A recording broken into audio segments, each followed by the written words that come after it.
here's something that I think a lot of families think, okay, they've heard the phrase food before one is just for fun. And I agree, it can be, but there's more to that.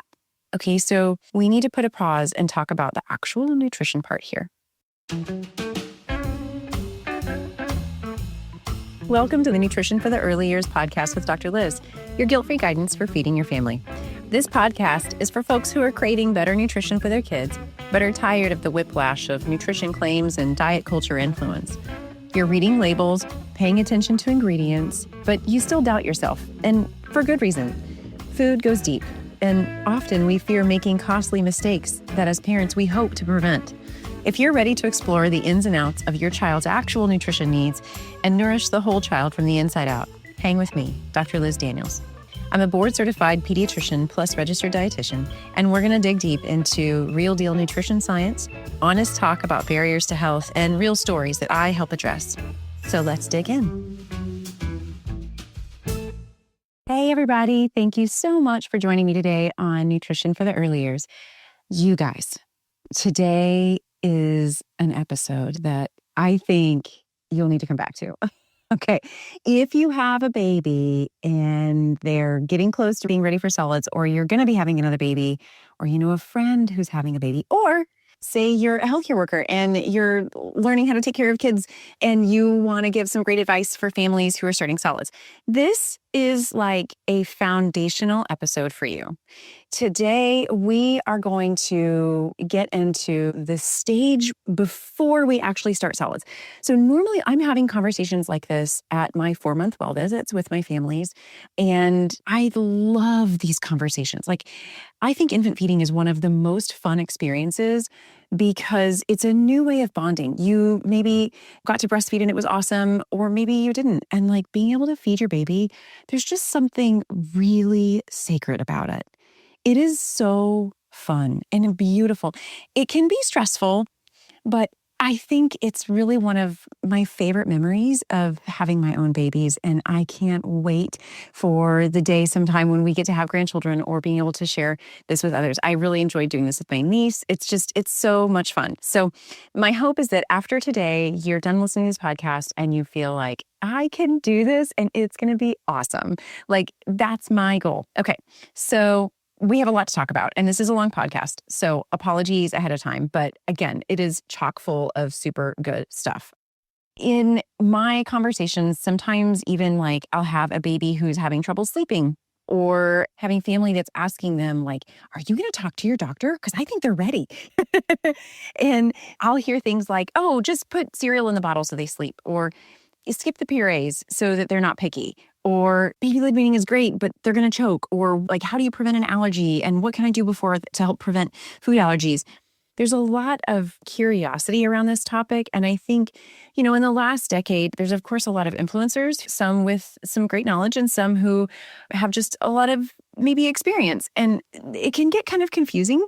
But you know what? I just want to share, like, even in my own group of amazing pediatricians, there's going to be a little different conversation from each one of us, because some of these things are what I call the gray, meaning there is evidence for things I'm going to talk about, and I'm going to share my citations with you.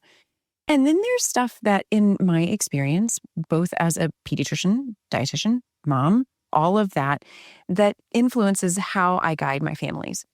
So some of this is opinion, and there is definitely data behind it. And you know what? If we learn that I'm wrong and we need to update things, then we'll update it. But for right now, for the purposes of today, hold tight, because we're going to talk about some things and it might surprise you. So number one, we are going to cover developmental readiness.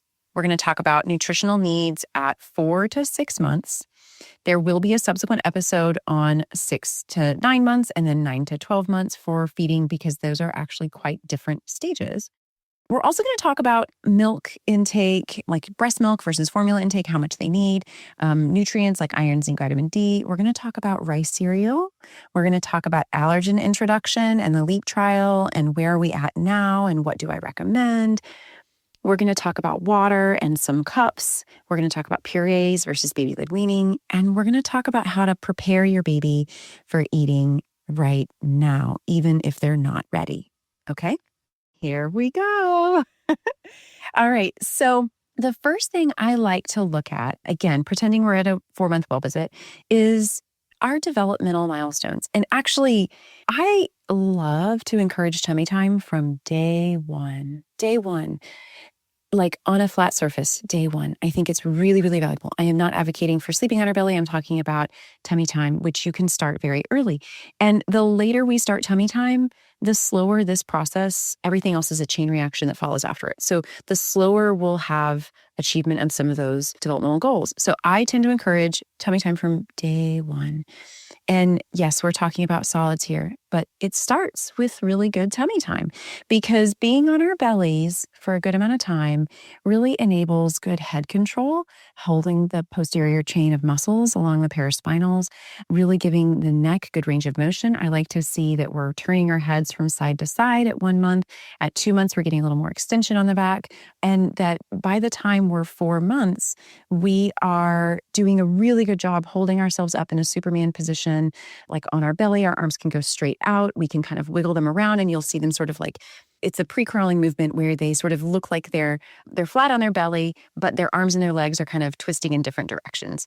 Rolling isn't something that I get really hung up on here, but I'm really looking to see that on their belly, are they really good and strong? Because we really want them to be a pretty good sitter before we're starting to introduce solids. So this is where, if you're not already doing tummy time, dive in, go for it, have fun. Maybe they're still in this preferred position where they really like to sit on your lap facing outward. So they tend to be in this like little C shape where their head sort of droops forward and they're not quite holding up their back really nice and straight yet. That's not quite ready for solids. We want to make sure that when they're seated and their hips are supported, that they can look straight up at you. That's a really good position for making sure our airway is going to be safe for solids. And this is also going to come with some oral skills. So I'm looking for a baby at this stage to start bringing objects to their mouth. They're probably drooling a ton. That's going to have happened way sooner, but they're really bringing a lot of toys to their mouth. They may be even trying to reach for food on your plate. They're curious about that process. And if you bring something to their mouth, there's a reflex that tends to still be intact at 4 months and usually is faded by 6 months. And it's called the tongue extrusion reflex. And this reflex means that essentially it's there for the baby when they need to latch onto something. So you put something in their mouth and they naturally push their tongue outward to grab hold of a bottle nipple, curl around the nipple, and use that for sucking. And then the sucking reflex takes in. So it's a coordinated movement. And this reflex, the tongue extrusion reflex, should be fading starting in about 4 months and really should be gone by 6 months. Now, I'll often hear families say, well, we tried solids, but they just spit it out. And that's a sign that their tongue thrust is still intact and we need to give that some more time. You can practice with toys like teething toys and toys that they can draw to their mouth and play with getting different textures in there. I love the silicone toys that have different textures on them. Really, really great. I love when babies are offered at the table, say they want to be at the table with you because they have FOMO, and you offer them a baby spoon, even though they're not actually getting anything on it. Like that's a great skill just for them to play. Like it's a nice, fun toy. You can even have these in the bathtub, right? Like these are things that you can bring them out and have them engaged, and they're still starting to support that oral skill development without having food on it yet. Now, if a baby is super not interested in food, that's pretty hard. We need to start encouraging that at about 4 months, like bringing them to the table with you. Like I mentioned, a lot of babies already want to do that because they want to be held and you need to eat. So those kind of happen in tandem. But if you're like making your meals, your baby's in the bouncer seat or taking a nap while you're having dinner, it might be time to start thinking about bringing them up and getting them in that same space so they can watch you. This is a lovely thing. I love it when babies can watch you eat. They watch you make sounds. You can be really dramatic. This is so good. You can make all kinds of silly things. You can even blow bubbles in your water. You can try to be silly with it, but keeping that fun and getting them to giggle when you're at the table is the first start of bonding over food. And it is so easy to do. You can do it without even thinking about it, and it helps support their relationship with food as they grow. If you're at a 4 to 6 month stage and your baby's in a point where they're still sitting very forward flexed, really don't want to hold their head up, they're not quite ready. So we should put a pause on that. Now, you can, just to reiterate, do lots of tummy time, really let them play with mouth toys, bring them to the table when you're there and help encourage that. You can put them in the high chair. Just make sure that you're looking at the positioning. This is a little bit more visual, so it's hard to discuss over podcast, but there are different settings you can have your high chair at that, can bring them to the table even when they're not quite ready to be eating or they're not able to hold themselves up super well, but they can still engage in the process. And I think that is a great thing to do. So don't be afraid to break out the high chair early. Here's something that I think a lot of families think, okay, they've heard the phrase food before one is just for fun. And I agree, it can be, but there's more to that. Okay, so we need to put a pause and talk about the actual nutrition part here. Between 4 to 6 months old, babies are needing a lot of calories, but it's really coming from milk. So their primary nutrition is still going to be milk until their birthday. Like that's cornerstone. But the reason we care about this is because at about 4 to 6 months, babies' iron needs go from being 0.27 milligrams a day, like a quarter of a milligram, all the way up to 11 milligrams from 7 to 12 months. So they're starting to ramp up. And in the last month of pregnancy, so rewind a bit, last month of pregnancy, the baby's getting a bunch of iron from mama. So if your baby was preterm, they maybe didn't get this opportunity. And that would mean that their iron needs may be a little higher simply because that last month of pregnancy enables this transfer of iron and the baby's liver gets kind of stocked up. And they use that sort of stock of iron storage to help support growth and hematopoiesis, which is making red blood cells and making all kinds of important structures. You need that iron throughout the first 4 months of life. You use that and it becomes sort of emptied by the time you're 4 to 6 months, which is why we need to start getting it in our diet. In breastfed babies, they are not getting very much iron. It's very bioavailable. So it's a beautiful iron. So go breastfeeding. But it's simply often not enough for growth.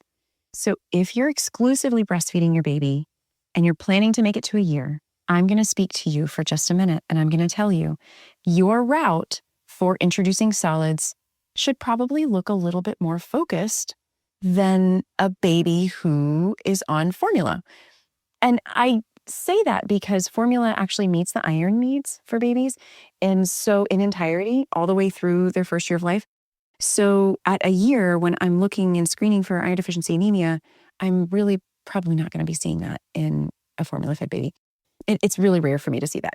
Now, that said, they need iron-rich foods too, so it's not to exclude them.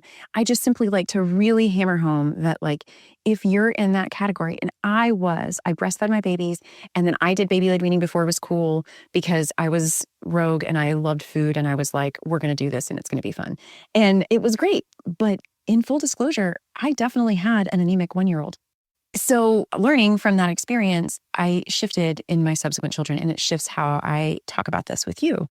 From a nutrition standpoint, the breast milk is going to contain, typically we're looking 24 to 32 ounces a day at 4 to 6 months. And that's going to actually continue through their birthday. You actually don't want to wean that volume at all. Okay. That stays true. The difference here is that they need a little bit from solid foods. Your gut maturity, if you happen to listen to some of the earlier podcasts, you might have caught that gut maturity is not intact when we're born. Like we don't have all of our digestive enzymes yet. We don't have all of the gut flora to help with digestion. It's not fully formed and not really ready for solid foods at 4 months of life for most babies. We have much more of those enzymes by 6 months of life and definitely by a year. But if you're starting to feed the gut prematurely, there's really not a lot of benefit. There was some concern for increased risk for obesity with early introduction, like prior to 4 months. So this is why I don't recommend a rice cereal to help your baby fall asleep at night. More on that in a second. But I don't recommend lots of food 4 to 6 months. We're going to talk about what I recommend in just a second, but I just like to share your primary nutrition is going to be from your milk until they're a year, but we do need to add on some important and valuable nutrition beginning at 4 to 6 months. And then especially from 6 to 9 months, there's a big gap for some kids. And we're going to dive deep into how to meet those needs in a way that's not super stressful. It can be really simple. Okay, so we've talked about iron. Zinc and vitamin D are also things that we need for growth. And in that 4 to 6 month stage, again, if you're breastfeeding, this is where sometimes we'll recommend vitamin D supplementation, either for you at high doses, like 6 to 7,000 IU a day, or for your baby at 400 IU. Those come in drops often, and that can just continue. Here's the thing I hear, and no knock on the grandmas because I love them dearly. But there's a lot of myth that solids will help your baby sleep. And I'll often hear from a family, okay, Aunt Janie really suggested that we do a bottle right before bed with rice cereal to help the baby sleep. It works every time for all of her 5 children. And I'm going to call BS on that. Okay. So bologna sandwich for your kids in the car, because that's what that means. It really isn't the case. Sleep is neurologic. Sleep is built on associations, not just hunger, okay? And especially at 4 to 6 months, we actually have the capability to make it through the night. That doesn't mean that all babies do. It just means that hunger isn't really what's driving them to wake up, especially if it's the same exact time every single night. And you put a boob in their mouth or you give them a bottle and they go right back to sleep. That is a sleep association. That is not a hunger cue. And that is one other reason why I don't recommend early introduction, because if it's not fixing a problem, like if we're not trying to treat reflux, if we're not trying to navigate something really specifically for that baby, then it's not adding value. Okay, so you can let that myth go. Solids will not help your baby sleep. I'm sorry, but you're welcome. Okay, here's the other thing. Sleep is really key. I do think that when babies are getting hungrier earlier in the day and they're eating like at every 2.5 hours, to me, that's a sign that they're like trying to get those calories in throughout the day. And that is what allows them to sleep longer at night sometimes, because they've already met those calorie needs. You know what I mean? So I guess what I'm trying to communicate is that like following your baby's cues of when they're hungry and when they're ready for food is really going to be so essential. But trying to push it with offering more may not work for you. Okay. This is where I kind of say, I don't buy the dream feed thing for every baby, because it really is a neurologic thing. The next question is, well, what about water and cups? I actually think that this is really fun. Babies start to do this on their own in the bathtub. Like as soon as they can sit with support or they're in like a little seat in the bathtub, they'll start pouring cups and pouring water on themselves and kind of getting a little bit there. So you can already do your cup time there. So sometimes I'll tell families, don't even worry about water. Like just play in the bathtub. You can offer a cup at the table if you want to. It's going to be a mess. But really like just a little bit at an open cup or a straw cup is totally reasonable to do. At like 6 months, we're going to start training and practicing. More on that in the next part of the series, but it's a skill that we're working to build. We're not actually replacing hydration. Okay. So again, their volume needs are going to be met through the milk, but it is a great idea to start practicing because water is a thin liquid. It's actually harder to get and navigate that skill than a lot of other things. So we need a lot of time. And I still recommend kind of introducing water at about 6 months for play. We're looking at an ounce. Okay. And then we kind of build on there. So if you're in that age group and you want to start playing around with it or putting it at the table, that's great. I tend to love like little cups for this. So sometimes families will have like little silicone cups. Those are great. You can also actually think there's some toys that work well, like little bath toys work well for some of this. Again, depending on what products you have in your home, it doesn't have to be really fancy. One quick thing about the cup I just like to encourage is this is a skill that takes a lot of practice. So if it's stressing you out, you can pause on that. But what we're looking to get them to do is sort of get their lips over the edge of the cup and sort of practice that first. And you can mimic that and practice that. Babies have a slow processing time. So do it a bunch, sing with it, and then you can offer that to them. And you'd be surprised how fun that could be. I want to talk about rice cereal because I get this question often, like, all right, do we do rice cereal? Do we not? Is it worthless? Okay, I love this. Let's think back a little bit because history's fun. Rice cereal was really introduced, I believe Gerber was the first product to put it out, and it was really for iron fortification. And it was a brilliant move because bear in mind at the time, A lot of formulas didn't actually have a lot of iron in them. They were not all iron fortified. That's relatively new. And so, in an effort to address iron deficiency anemia, which we've already talked a little bit about, and babies are at really high risk for that. Iron deficiency is important because it can lead to cognitive delay and neurodevelopmental issues. And so, we want to make sure that we're supplying plenty of iron in our baby's diet. So, rice cereal was pretty easy to manufacture and add iron to it. It was shelf stable and it works really well. I used it for my kids. We now know too that rice can accumulate a little bit more arsenic than some other grains that are out there. So I do, and the AAP recommends that there's grain variety in this. So do we need to avoid rice completely? No. In fact, I love rice for babies. I think rice is a great food, especially worldwide. I mean, come on, everybody uses rice. But I do think the texture is important. I do think that the kind of rice is important. And I like to offer it as rice, not necessarily the rice cereal. In other words, we're not getting a lot from it when it is just whole grain rice. Now, I tend to lean more towards the iron fortified cereals for my breastfed babies because it's a great additive to thickening if you are making your own food, if you are wanting to incorporate that into their breakfasts. Oats are great, quinoa is great, barley, mixed grains, all really great because they each have a little different profile. So I tend to encourage a rotation. And you know what? You can make this yourself. You can put oats in a little blender and you can blend it up and get like a powder with it. And you can add breast milk or formula to that. Like you can make your own if you really want to. However, the iron fortified ones that are over on the counter are going to have more iron than what is going to be in your homemade versions. So if you're going to use it, I tend to just say, get the product that's already there because it really is safe. And now from a safety profile, most of the products that are now on the market actually have mineral levels that they report out. So you can actually see that. There's much more transparency. And I think that's really cool. It can be a really great addition to a baby's diet if they are exclusively breastfed or at risk for iron deficiency anemia, like my preemie babies, or if it's something that you're making a bunch of your food and you want to use that.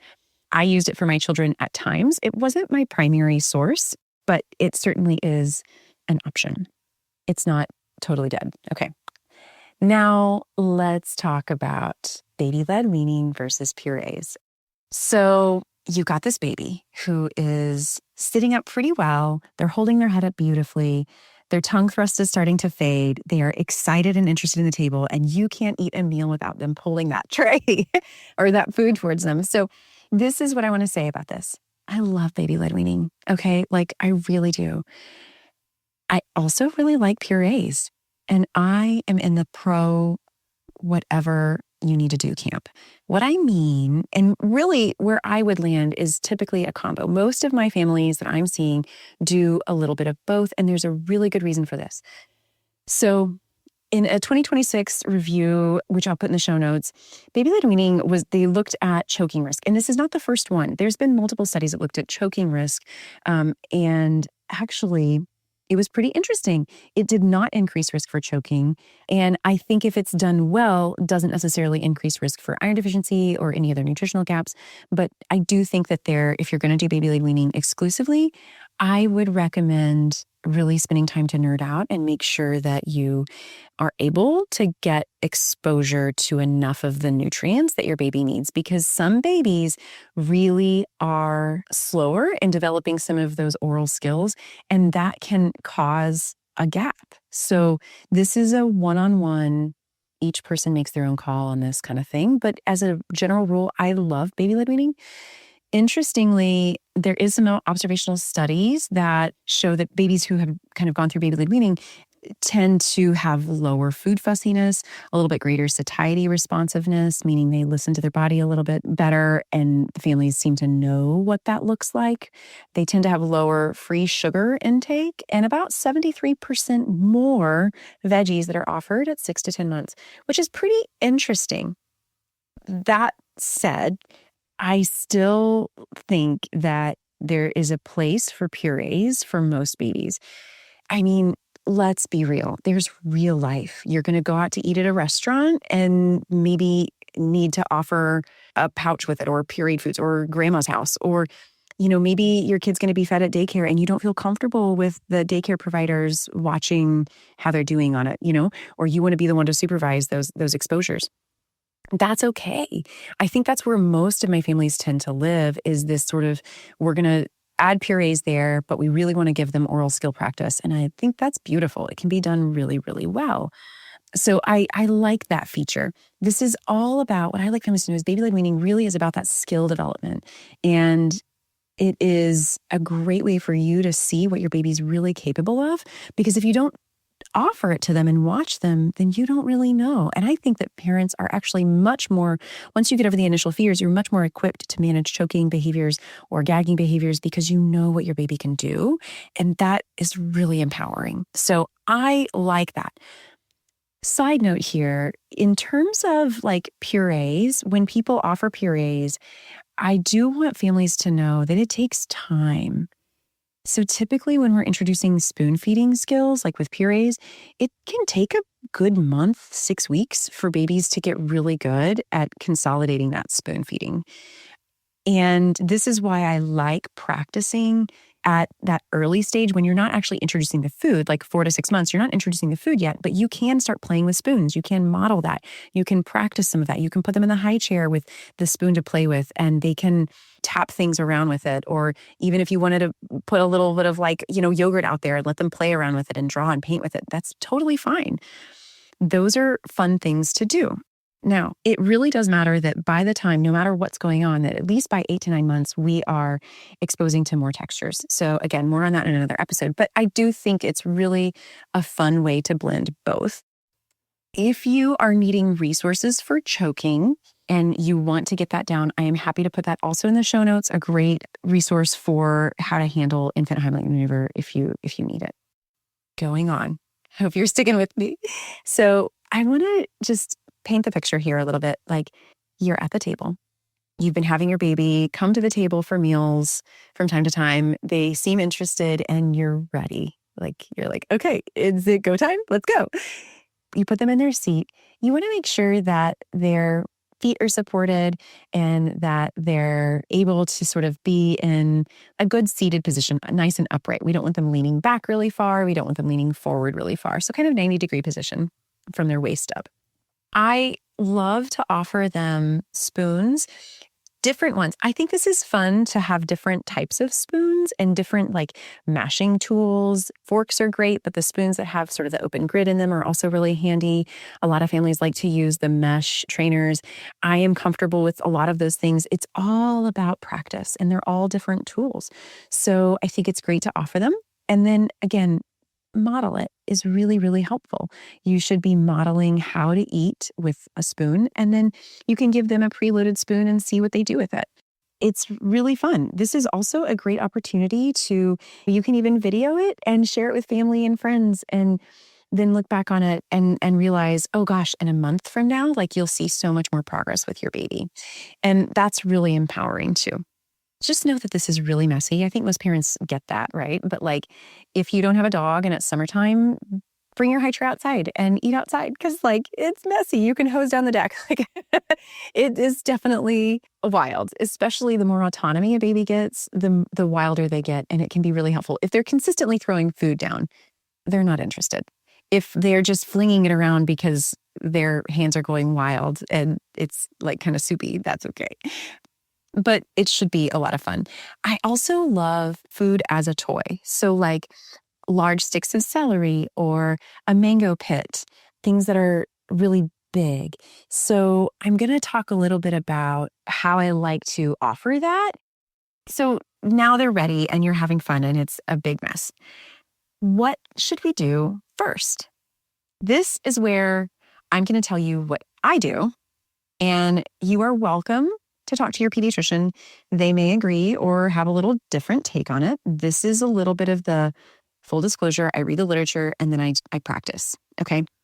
I pretty much across the board recommend, sitting well or not, I recommend allergenic exposure to peanuts and eggs at 4 to 6 months. I do this because of the LEAP study. let's talk about this. In 2015, there was a study called Learning Early About Peanut Allergy. And it was a huge multi-center study. It was amazingly well done.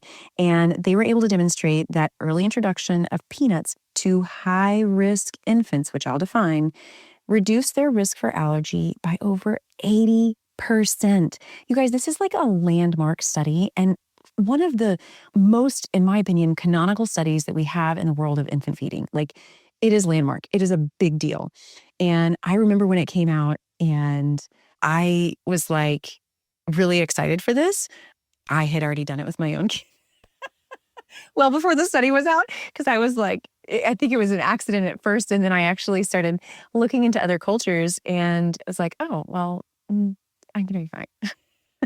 And then the study came out and I felt so much better. I didn't recommend it to anybody until the study came out, but high risk means you have severe eczema or you already have a known egg allergy. Well, how are you going to know you have an egg allergy till you try it? So this is my beef with this. Okay.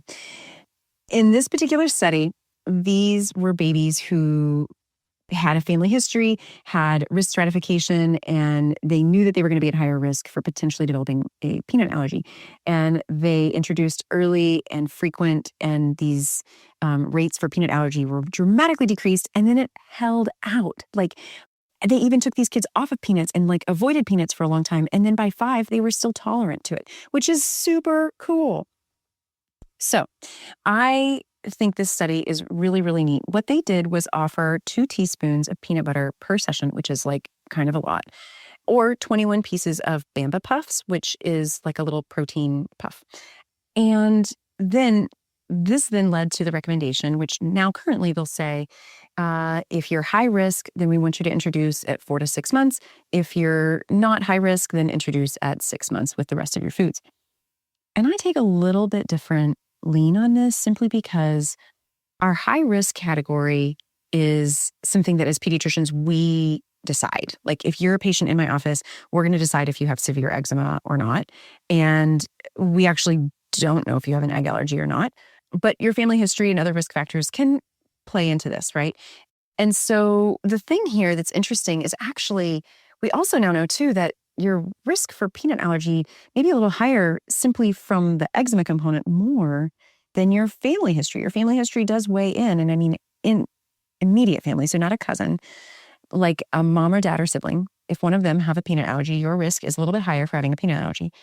But it's not as high, and I see this play out in my practice, as a kid who has no family history but has severe eczema. I'm going to be more worried about that kid than my kid who has a family history. The way I do this and what's recommended is to start, if you're able to start that exposure. And we need mucosal exposure. So we need the contents to go on the inside of the mouth. And it doesn't actually have to be totally consumed. It's ideal if it is, but babies still often have that tongue extrusion reflex. So I give it a pass if we still get it in the mouth. And then once it's exposed, we want to continue that exposure. That can be done through a lot of ways, whether it's peanut butter powder, whether it's you've mixed peanut butter with some pureed banana, or you have thinned it out with some hot water and cooled it down a little bit, or peanut puffs. Like, those are all options. But I just want to mention, by the way, 2 grams of peanut is like kind of a lot of volume to get down. Like, it can actually be quite a bit. And in my families where they're going to have an allergy, they'll see it well before that even happens. So for what it's worth, we do want an exposure. And if it's going to be an exposure that is going to lead to a reaction, generally speaking, the first exposure, nothing happens. Sometimes the second exposure, you will get hives on the face that then spread to the other parts of the body and can include some vomiting or some diarrhea. If that happens, we encourage our families to call our office to take video or picture. And, then we're going to encourage some antihistamine. We monitor them. Sometimes we bring them in the office. Very rarely do these kids truly present with anaphylaxis. And I mean very rarely. So routinely, I'm not recommending that families try out these allergenic foods in my parking lot or the ER parking lot. I think people do that and then go to the ER when they have a contact dermatitis or they get like a little rash on their face. But I think in general, like it's really well tolerated. So this is safe, and I wouldn't recommend this if I felt like it was going to put your baby at risk. right? This is an individual discussion. So as you listen to this podcast, take this information and talk to your pediatrician. This is empowerment for you to have the conversation to see what risk category am I in? And would I be safe to do this at 4 months? And I think the key here is like, I'm not looking for feeding readiness or gut maturity with this particular exposure. I am looking for, can the immune system be presented with this and tolerate it well? That's the question. And then the nutrition part of it and really getting frequency and volume comes down the road. But this is the first question because it also informs our whole conversation at 6 months. Because if you were to have a reaction, then I'm going to have a very different approach for the other allergenic foods, right? So it's really information for me, information for you. And let me tell you, when my parents come in after having tried it at 6 months, they are so excited and so ready to go. And they feel so proud of both what they can do and their baby can do. And that's what I want for you, because this should be so fun. Okay, eggs can be done in a similar way. I don't like scrambled because they are harder to get in the mouth and they can end up all over the face. And some kids who are like gingers or really sensitive skin can kind of have a little facial response. When we have a rash that's like really true, it's going to be start on the face, but then it spreads to other parts of the body. So that's kind of how you know it's real and trustworthy. I like to make an egg patty or a strip of an egg and use it kind of like a wand and wand it on the inside of the cheek. And then we kind of go from there. Again, this doesn't require that the baby be totally engaged in the process. A lot of times they are excited about it, and that's really, really fun. But you can still try this if your baby's not quite ready. And I think about that specifically in babies who were like preemies because their motor skills might likely be delayed. But we can still do this investigation. Again, this is a conversation with your pediatrician, but I'm just letting you know, like, I am pretty forward about this because I find that it's really empowering. Babies do great. And I know I'm reducing risk for allergens. And that's huge. So some kids do need to go to the allergist. That's a conversation with your pediatrician. And this is individual. But for the most part, if you don't, you're safe to try. This is really a home thing. And it is very accessible. I know this podcast has gone long, and I just want to get into a little bit more with you and share a couple more things that I think are really, really fun. So 4 to 6 months, you're playing, you're getting there, you're ready, and you're like, okay, we passed the peanut and egg test. Now what? Okay, like, here we go. Let's think, what do you love to eat? It can be a lot of different things. I think a lot of family favorites are sweet potatoes and avocado. Those are great first foods. But my take home here is it really can be darn near anything except for honey. Honey's a hard stop. And I don't love high volumes of canned fish in the first year of life if we don't know our source. Okay. But I like simple, single ingredients that are super squishable or oversized. I'm going to say that again. It's my phrase. I haven't heard it from anyone else, so I'm not copying you, but you're welcome to copy me. Just give me credit. Simple, single ingredients that are super squishable or oversized. What do I mean? Okay. I mean, you can give them avocado and you can smash it on the back of your fork or their little spoon. And if it's squishable, really ripe, that's great. If it's not super ripe, it's not a great option yet. Okay. It needs to be soft and squishable. Sweet potatoes, super squishable. Microwave it up. You can fork it out a little bit and nice and squishable. Offer that. Or if you want it to be kind of like, think a sweet potato fried where it's nice and long. You want it to be wide. We don't want it super, super narrow and little, but big enough that they can get their hands around it. And that is an option. You could also do that raw, but like really large. Like think of it like this is a toy, but it's food, right? Our goal is that oral motor skill. And we're not really looking to get nutrition from it necessarily. We're looking to give the tongue some different manipulative skills, to give the lips some opportunity to go open and close around it, to really work on that tongue extrusion reflex some more. That's the goal for those really big oversized. Like a half of a tomato is another great example. Love that. So again, simple, single ingredients that are super squishable or oversized. Last night, my husband made beef and broccoli. If I had had a baby, I would have had him cut a big piece of that beef, and he cut it into pretty smaller pieces for us, but I would have had him cut a large piece that he could cook, and I would have offered the broccoli. And I would have heated up the broccoli a little bit more so that it was really squishable, and I would have offered that to my baby. Just squish it on the back of a spoon and let them play with it. Or they could pick it up with a steak, especially nice big piece that's wider than your two fingers together, and grab that with both of their hands, put it in their mouth, gnaw on it, chew around it. And that's a really great skill as well. So that's what I would have offered if I had had a baby. Now, there is a little bit of rule of thumb. At 6 months, we are starting to look for some nutrition from our complementary foods. And so I'm going to give you a framework for building a plate. Think of it like a whole day's worth of nutrition, and you can break this down. So what I mean here, I like to think of how much a baby needs. In like 6 months, they really only need about 100 to 200 calories beyond the milk. Okay. So your first month of trying solids and you're wanting to build this framework. For reference, a Go-Go Squeeze yogurt pouch is 50 calories. Like a lot of the fruit pouches, also 50 calories. Oh, excuse me. The yogurt squeeze, I think, is 100. You're not looking for a lot of volume. So I tend to build a plate in a 2-to-1 ratio, fruits and veggies, 2 tablespoons, 1 of a protein and 1 of a grain. Okay. So for example, let's take tacos, pretty common. Ground beef, which you can get really nice and fine for babies. That's going to be your protein, 1 tablespoon of that. Your grain might be rice, if you have that, 1 tablespoon of that.